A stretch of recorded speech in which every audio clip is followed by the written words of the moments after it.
Assalamualaikum warahmatullahi wabarakatuh.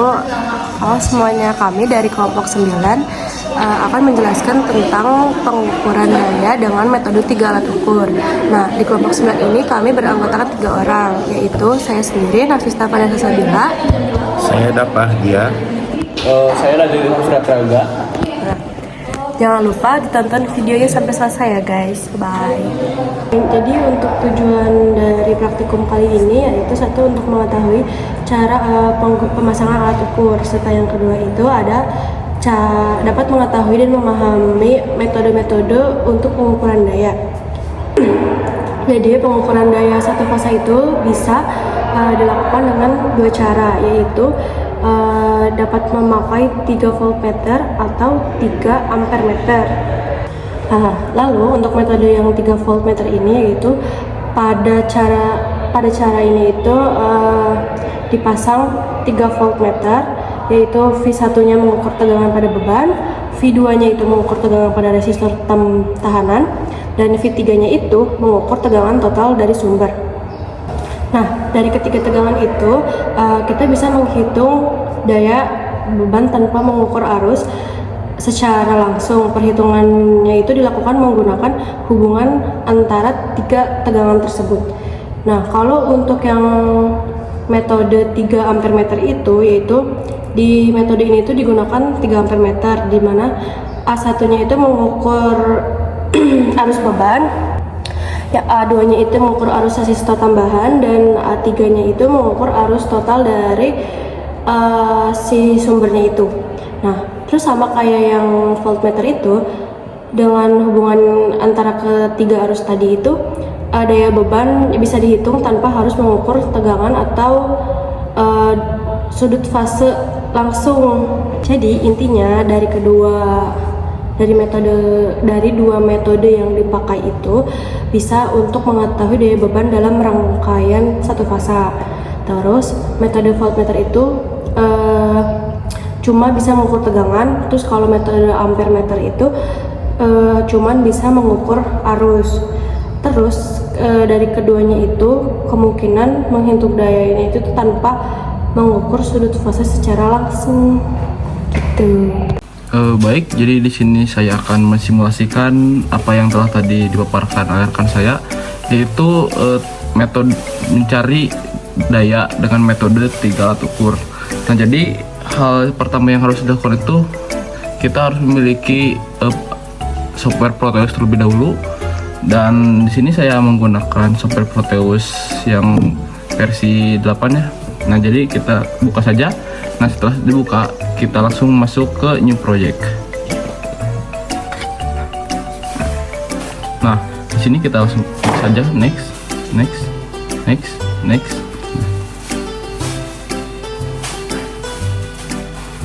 Nah, jadi di situ kita bisa langsung cari lagi komponen yang dibutuhkan tuh yaitu cuma resistor saja. Nah, lanjut kita mencari ya resistor. Nah, di sini resistornya itu pakai yang device di sini. Nah, oke. Lanjut, kita langsung menggunakan rancang yang terlebih dahulu. Kita masukkan resistornya dulu. Nah, untuk resistornya kita butuh dua buah saja. Nah, lanjut kita tuh sekarang butuh alat ukurnya. Nah, di sini kan yang pertama tuh kita akan melakukan dengan metode 3 alat ukur dengan voltmeter. Nah, jadi kita harus pakainya tuh alat ukur voltmeter. Di sini pakainya tuh alat ukur voltmeter yang AC, dikarenakan apa? Kita harus mencari daya tuh yang merupakan arus bolak-balik seperti itu. Lanjut untuk ketiga kan ya.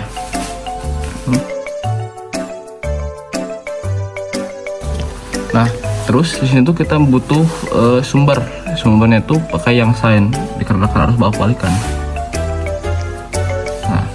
Saja sambungnya. Selain itu kita juga butuh grounding. Nah, lanjut setelah ini seperti yang telah disampaikan waktu praktikum. Nah, untuk bebannya sendiri tuh kita membutuhkan untuk S1 nya sendiri itu 2 ohm ya, 2 kilo ohm maksud saya, 2 kilo ohm. Nah terus untuk resistor bebannya sendiri itu 98 kilo ohm, 98 kilo ohm. Nah kalau seperti ini kita langsung saja melakukan simulasi. Nah jadi teman-teman, kita tuh bisa dilihat di sini ketika di start gitu simulasinya, maka si tegangan yang terbaca oleh voltmeter tuh kayak acak-acakan gitu, gak stabil. Itu kenapa? Dikarenakan kita tuh menggunakan sumber yang sinusoidal atau bolak-balik, sehingga arus tegangan yang dibaca itu tidak stabil gitu. Nah ini gimana sih caranya? Kita pause terlebih dulu. Nah si voltnya kita bisa inputkan 25. Kita coba lagi. Nah seperti ini, maka kita dapat pause, maka dihasilkanlah hasil pengukurannya seperti ini dengan jumlah segini. Nah dari ketiga alat ukur yang didapat atau hasil pengukuran yang didapat, kita bisa mencari daya dengan cara apa? Nah jadi rumus untuk mencari daya itu kan P sama dengan Pi dikali I dikali cos Pi. Nah untuk cos Pi nya sendiri tuh kita bisa mencari dengan rumus yang disampaikan di bawah ini gitu.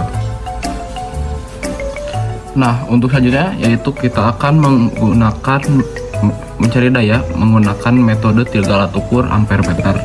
Nah seperti sebelumnya sebelumnya tuh kita menggunakan metode 3 voltmeter. Nah, sekarang kita menggunakan metode 3 ampere meter. Nah untuk cara simulasinya tuh tidak jauh berbeda, kita sama menggunakan. Nah seperti biasa kita tuh membutuhkan resistor, 2 buah resistor. Kita coba ya. Nah kita masukkan terlebih dulu untuk resistornya. Nah berbeda dengan sebelumnya, jadi kita sekarang tuh menggunakannya ampere meter. Nah seperti biasa ampere meternya tuh kita memakai yang AC ya.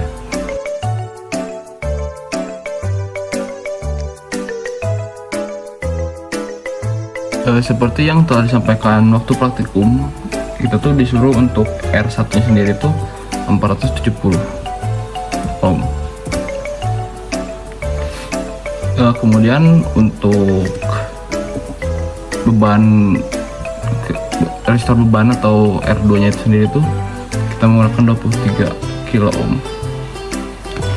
Nah dikarenakan kita tuh sedang mengukur arus, jikalau emang sekarang sudah di start kan arus yang terbaca tuh kecil sekali. Nah jadi kita harus menggantinya terlebih dulu menjadi miliampere.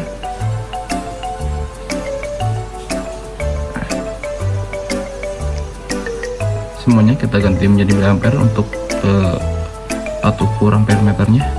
Nah kita langsung bisa digas terlebih dulu. Nah jadi terlihat kan untuk arus yang terbaca tuh dalam satuan miliampere tuh segini.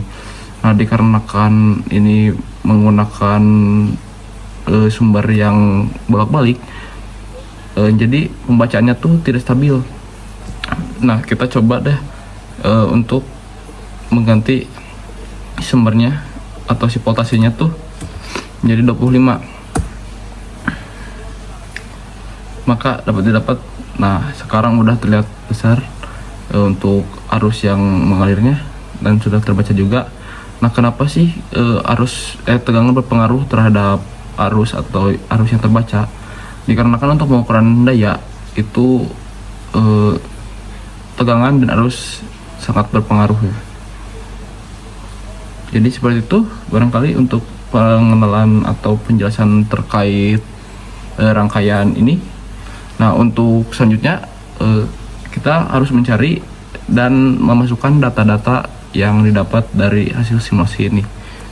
Jadi untuk penjelasannya nanti dilanjut di video berikut. Terima kasih.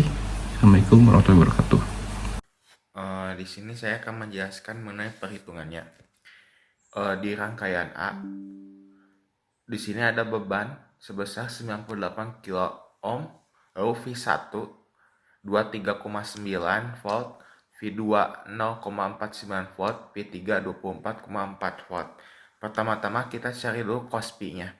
Untuk yang rangkaian A ini rumusnya V3 pangkat 2 dikurangi V1 pangkat 2 dikurangi V2 pangkat 2 dibagi 2 kali V1 kali V2. Berdasarkan perhitungan hasilnya yaitu 1,02. Lalu kita ke mencari arus. Rumusnya itu I sama dengan V2 per R. Nah, berdasarkan dihitung ya, hasilnya 5 kali 10 pangkat min 6 ampere. Lalu di sini kita cari daya aktif. Rumusnya pH sama dengan V1 dikali I dikali cos pi. Nah, dimasuk-masukin lalu hasilnya 0,000121,9 watt. Lalu kita pindah ke rangkaian B.